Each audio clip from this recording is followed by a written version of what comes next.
Performing a vehicle walk-around check in PocketBox Fleet is simple.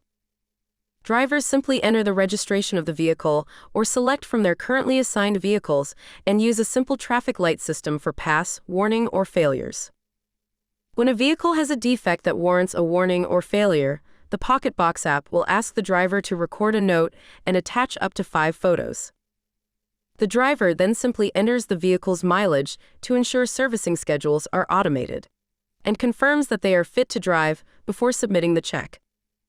The walk-around check is then instantly reported back to the admin dashboard for your fleet manager to action any defects. It's that simple.